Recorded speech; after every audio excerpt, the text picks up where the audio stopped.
Hey folks, we're in for some rough weather in our neck of the woods. At least that's what the weatherman tells us, that it could be ice, could be snow, could be both, or possibly maybe it'll just be some cold rain. But hopefully the weatherman will miss this. But, Any of it sounds bad to me. yeah, but they're giving pretty bad weather for the Ohio Valley. But our little southeastern corner of Kentucky we live in sometimes breaks bad weather up or changes it. So we just have to wait and see what we're going to get. But they're saying it's bad, and judging by the grocery stores being out of milk and bread and eggs, yes, even at $10 a dozen, they're still selling them out, because that's what folks here in Appalachia does, is they buy everything. You got to get the milk. You got to get the eggs. Yeah. And at any rate, it got my wife and me talking about how our parents and our grandparents got ready for bad weather. And in some cases, folks like my grandmother didn't even need the weatherman to tell them the weather was going to be bad. She knew. And it got us talking. We decided we'd share the conversation with you about how old timers here in Appalachia used to get ready for bad weather. But now how we get ready for bad weather is we Grab have ourselves racks. a couple of rack sandwiches there. That's And not our fries. Ma and Pa's. And fries. Yeah, did it, but that's how we do it. So we're going to have a couple of rack sandwiches, and we're going to talk to you about some of the things our folks in the old days back here in Appalachia done to get ready for the bad weather. And I mean, I take a want to look show at you this. something. Yeah. It's not just a racks. It is a Miss Coyote racks. Yeah, well, And you must ask what that may be. It is. what may that be? I make it like a fillet. Yeah, this is a regular racks because we don't like that big long bun. That's a lot of bread, and we like it like this. So we get a regular racks with a Philly You spread put on Philly it. spread on it. That's right.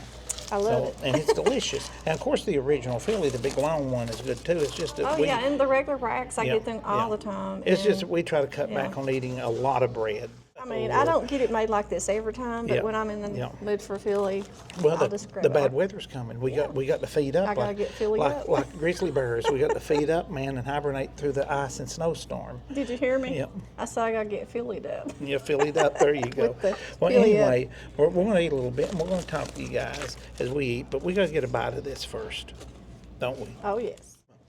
Oh, these So good. Yeah, these sandwiches are so good. But French fries. my wife and me was talking. Let me adjust the camera just a little bit right there. I guess the first thing, the most important thing most old timers do, is they'd lay in, they'd get some firewood and some kindling on the porch. At least my family, and they'd fill up the coal box behind the stove full of coal, and then they'd set a couple of extra coal buckets next to the stove for that, so they didn't have to go to the coal house, with maybe 4 feet of snow on. Yeah, I can remember that. Yeah. Lining up the coal buckets. Yeah, and we had a coal box behind the stove, and of course in the kitchen, we had it when I was real young. We had both of them. We had the old warm morning stove, which you fed coal and wood through the front. Mm-hmm. It was fire brick line, so they held a fire real good, but it wasn't the automatic Stoker-matic like you was talking about Well, having. we didn't have that till later in years. And in the kitchen, we had what now would be probably worth quite a bit of money as antique. We had a genuine coal and wood fired cook stove with an oven and everything. I remember Mom having the coal stove that she cooked on, and in the summertime it was awful. Like I would go in there and Well, it would be can like and the cook, room yeah. you stayed out of. It's hot in the kitchen, that was for sure. And she had that for a couple of years, I remember as a child. And it was good in the winter, it was awful in the summer on Mom. Well, you was telling me about what a big deal it was when your family switched over to a Stoker-matic, which automatically feeds itself. Yeah, you just, the coal goes in, you feed it the coal. For folks that don't know how Stoker-matic works, that was a big deal. That was really good That heat. was modern heating. Yeah, that was good Is Stoker-matic coal, Stoker coal, is My hands small are cold. coal. I'll try to put a picture of that up here so you can see what it is. It's Yeah. not big block coal like we Right. burnt at my house. And you take that small coal and you put it in a hopper. It works kind of like one of these wood chip burning stoves. You know these wood pellets? Yeah. You know the stoves that burns wood pellets now? It worked like that except with small little chunks of coal. And oh, look at there, that framed her little face. There you are inside my little stuff. But anyway, you put the hopper in the back of the stove full of that. A coal bucket, however much it held, and then you set it to how warm you wanted it, and an auger is what we call it, Yeah, what yeah. looked like a drill bit. Yeah. And it would come on, and periodically it would feed coal, and you could listen to it feed, couldn't you? Yes. Into the fire, and it would keep the fire all night like that at a pretty well studied temperature. So you had one of them. You was fancy. Yeah, and we had the pot belly before we got that though. We had a wood burner, and we had like the stove in the kitchen that Mom actually cooked on. Like I said, it was awful in the summertime because Mom canned. So And, you had a cook stove too. oh, it was awful. I can remember that. And then we had a little pot belly stoves. I don't know what their real name are. Well, I know a Is that lot what of- their real name? yeah. Little pot belly stove. With it. I can remember just you get your hands warm, just like standing next to Yeah. it and all that. But Lord, I can't tell you the numbers of times I remember Mom and Dad and everybody would say, "That darn stove burnt my coat or my shirt or my whatever." it was a it would always get you if The you got too story, close. I'll never get the story of a cousin of mine who had walked to our house, and he was quite a distance away on a cold night. So he was standing in front of our old warm morning, warming himself up, and we had it going good. The pipes was turning red. Oh wow. He's so cold he didn't notice till the seat of his pants caught fire, and my granny had to beat him up with this dish towel. Oh wow. You know the cousin I'm talking about. That really happened. That's the story. It concerns me that stories like that will pass when the last person in my family knows them passes. I mean, just talking about that, I can still remember the coal stove in the kitchen. Yep. Mom would, she'd have soup beans and taters. We Yep. had soup beans Yep. and taters a lot. And she would make those cornbread fritters. Yeah, well, And she would make, and when she'd make the pinto beans, soup beans, Dad liked that bread. Mm-hmm. And I remember her calling it pone bread. Mm-hmm. And that's flour and heavy cream if you got it. And you just bake those few ingredients together. And it's just your flour. And it would just rise up like a big old biscuit. And Dad liked that with his soup beans. I remember her baking that in that oven. And it would be so yeah, good. in my family they call that biscuit bread because it And was we made call out it of flour. pone bread. It was made out of flour like a biscuit instead of cornmeal, like cornbread. So we call it biscuit bread. I always tell my granny, fix us some biscuit bread to eat with them soup beans because it soaked up the soup real good. Yes. But when they knew it was coming to coal spell, Yes. you got the coal and the wood, and that's the yeah. first priority. And then taking care of your animals. Yes. Getting straw. Go out and feed the yeah. chickens. Yeah, get the straw in the dog beds where the Yeah. dogs sleep. Make sure if you have a cow, it's fed. Make sure the pigs are fed if you raise pigs like your family. Yeah. Make sure the chickens are fed. Make sure your animals come just right behind your family. Yeah, because they was important he had to to you. go feed the pigs because, like I said, he raised pigs, and we had chickens and little everything. And yeah, you got to go out there, and they had to be fed and took care of, and they had to make sure they're warm and taken care of. And if you lived animals, dogs. Yep. And if you lived in a really old house, Yeah. like we did when I was a kid, some of the if you'll Google chinking logs now, Oh yes. it shows people with like this chinking I have no material, idea. like it's like liquid nails or something. Put Oh, it between no. the logs. No, when we chinked No. cracks cracks in our shacks, when the old timers were in Appalachia, you used old rags or mud. Yes. So my Yeah, granny go around. We yeah. had some bad windows. The window seals had cracks around them, and for some reason, us kids would when the weather was good, we'd pull those rags that she chinked in or out.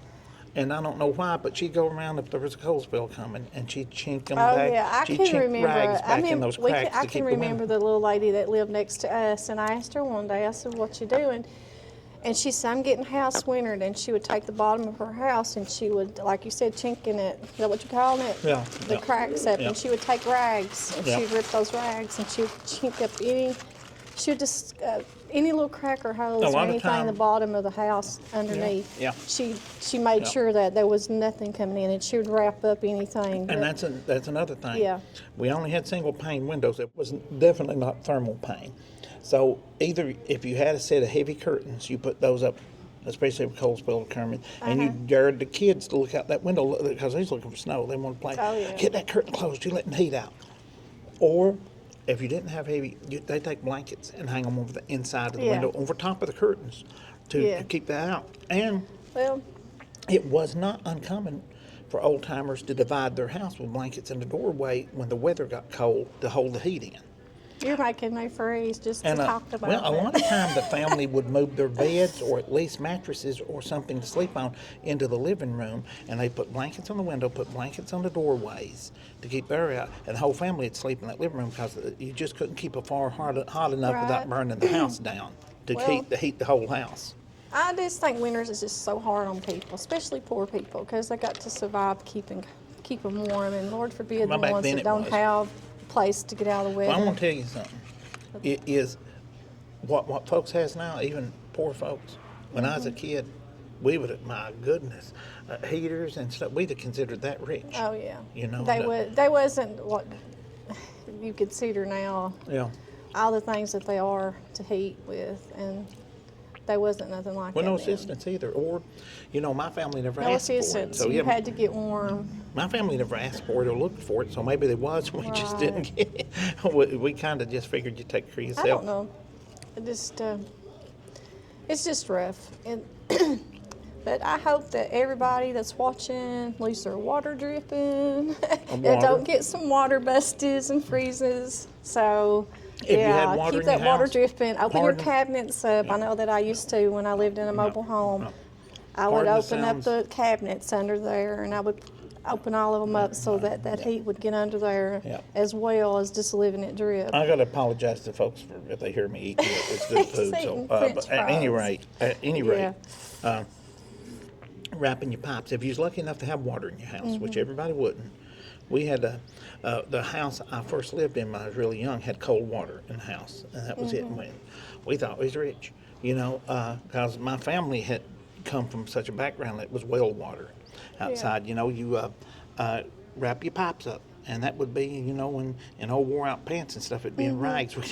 We didn't go to Lowe's and get no pipe. Well, We wouldn't know what I it didn't have was. to worry about my water dripping. Lord and behold, we had Packer water, so. Yeah, rough times, and Yeah, I'll never literally, forget those days. I guess that's what made me who I am today. So. Literally Saturday night bath night in the Oh, tub. many times. Pouring, my Lord, my granny would leave in Yes. hot water, and she'd pour that in there, and we was like, ma'am, we called her ma'am, ma'am, put a little cold water in there. Honey, that'll get cold. You don't need that in there. And she'd Speaking just of- about scald you. Speaking of that, I can remember my mom, and I don't know why. Lordy, when she bathed me and cleaned me up, I dreaded her getting hold of my head, love her heart. She would just, I don't know, she was just really rough with it's Y'all just want to fry? There you go. You like it?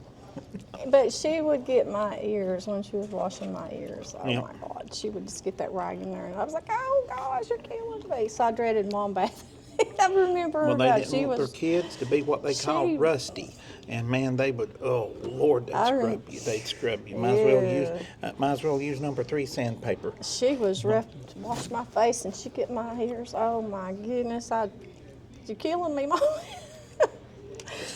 But yeah, I remember Wash your- carrying water yeah. into the house. Many times I carried the water to take my baths. Wash your hair, dip And your had whole to head, heat it. yeah, We had this big old Yeah. thing, and we heated it and pour it in the tub. into the tub.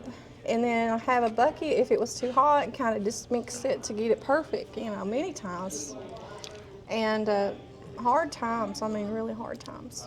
And I'll never forget them. Well, I've said it before on this channel, is I've heard so many people say, we was poor, but we didn't know it. Well, you was blessed because we was poor and we was keenly aware of it. We had so much. Yeah. Looking back though, they were my best times. They were when all of my family's alive, and just the memories I have of growing up and where I come from is just absolutely the best times. Remembering. And back then, I didn't think nothing of it. I was loved. I was raised I'm had going good to tell you parents. something. They was and- good times. I want to tell you, once the wood was laid in, the coal Yeah. was laid in, and the cracks was chinked up, Yeah. we didn't sit there and look at each other depressed. We had a warm farm. We had something to eat. We had some pinto beans, some soup beans, we call them. Mom had the some bread potatoes and or taters. taters. And it was good time sitting there, everybody huddled around that stove. I'd eat a mini potatoes, taters. That's what we called them. Taters and beans and bread. Taters, beans, and bread. Do taters and potatoes taste the same? Oh, but anyway, long as we had our little bellies full, and when it snowed and we got bad weather, to get to, and I'm sure you probably did it as well, is you'd save your Wonder Bread or whatever those bags was back then for your boots or shoes, for your socks wouldn't get wet, so you could stay outside and not get your feet and toes cold. That was my play in the snow boots. You put it was Kern's bread bags. I had a really good heel believe, that I could slide in the snow with, but yeah, it was really fun. Yeah, it was Kern's bread bags. But we just want to get on here and just talk to y'all, because y'all about getting ready for cold spell. Part of everything. You know, by the time you guys are watching this video, we might be in the middle of a really bad cold spell. So you know, it's the electric. I don't know so much about in this area how bad it is. I know I've seen some areas that they're, you know, like when that rain and it changes over pretty quick. It only takes like 10 minutes, and it's going to be just a little bit of ice on those wires will freeze them till they fall down. Oh, I got to go back and mention this. Electric like I said, we were happy, you know, when we weren't hungry. But I want people to know that. One of the best memories I still have is we'd take turns when there was an extended cold spell. Somebody'd have to sit up and keep fire, you know. And we'd take turns who sit up. And I loved it when it was my turn, sitting there, that warm room with the fire going, and had an old AM radio. I believe it was, what was the brand from Western Auto? I believe it had FM on it, but FM didn't pick up then, and there wasn't that many FM stations. I remember sitting there listening to AM radio all night and reading and keeping. That's one of my best memories. It wasn't like, you know, I sitting there, oh God, I'm poor in Appalachian, I'm suffering so bad. I sit there enjoying myself. Like they're my best memories. When I think of home, those are my memories. Yep. Who out there remembers the sound of somebody shaking the grate to get the ashes out of the stove? Oh my goodness! In those old warm mornings we had, you opened up that bottom door, the ash pan, and there was a handle there. And you took that handle and you twisted it back and forth, and you shook the ashes and the clinkers out of the grate into the ash pan. And I'll never forget that sound, man. That was, to me, that's always a warm sound, hearing those ashes get shook out of there. And when we burnt block coal, we had to be careful of getting what old timers and what your daddy calls jack rock out of there. But it was coal that had a lot of rock in it, because that would burn your grate out of your stove. Jack that rock? hunk of rock. I've heard Dad say that. Yeah, that hunk of rock would get hot and burn your. But you know, you could tell if the block was extra heavy. You could tell. So, it when was the jack coal's rock. heavier. Because coal's light, and you can take it's supposed to be light. and it's not hard. You can take a hammer and hit a big block of coal in the right place, and it'll bust in small blocks. Coal's light and easy to bust. If it won't bust easy and it's heavy, you probably better not put it in your stove. But just thinking, you know, it's a blessing to be able to go home tonight. Yes. And sit down and turn the TV on. Just make sure, like you said, that your water pipes are okay and stuff. And that's about it.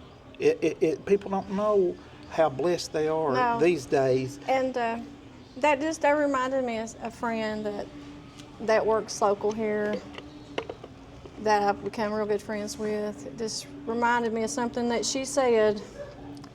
She said, you won't even realize how blessed you are for your eyes to just blink. Because she took, what was that called? Bell's palsy. And your eye stays opened. And she's hadn't put the drops in there. And she told me, she said, well, I just wasn't thankful that realizing how blessed we are for all of everything to work properly, our eyes blinking. Yep, that's true. And I hope she's doing well. I haven't saw her in a few days, so. Yeah, she was looking better last time we saw her, and hopefully she'll get use of the eye back. Now she could see out of it. She hadn't lost sight in it. We get to turn the water on, and it's running. The heat's working. And, buddy, when that stuff goes out and there's nothing, you can really tell. So be thankful. Well, in this video, because their sandwiches are gone and they're sweeping the floor here, they probably just take a broom and chase us out in a minute. Well, it's only 7:30. I don't think they close that early at 9. It's only 7:30. 9, I think. But anyway, we are going to close it out and say bye. Wow, it seems later. And you all take And stay warm. Take care. Yeah, take care. Be very. If you get out, if it does get as bad as Be they're saying it careful. will, be extremely careful if you Be get out very on the road. careful. Be careful with space heaters. Be careful with kerosene heaters. Any kind of gas heaters. Watch your neighbors, especially elderly ones, or maybe neighbors that Call and just check on don't them. know as much about surviving as you do. Keep eye out for each other, and watch your animals, and take care. And hey, if you got power or your cell phone's working, you got that charge, we'll put some video out for you to watch, so you'll have something to do. Yeah, so if you got So, internet, watch we us. appreciate you guys. What do we say at the end of these videos, sweetie? Bye. Bye. God bless you, folks. Stay very safe. See you in the next one. Don't forget your milk, your bread, and your eggs. That's right. Because as long as you got those, you can make it through anything. Wait a minute. He's lactose.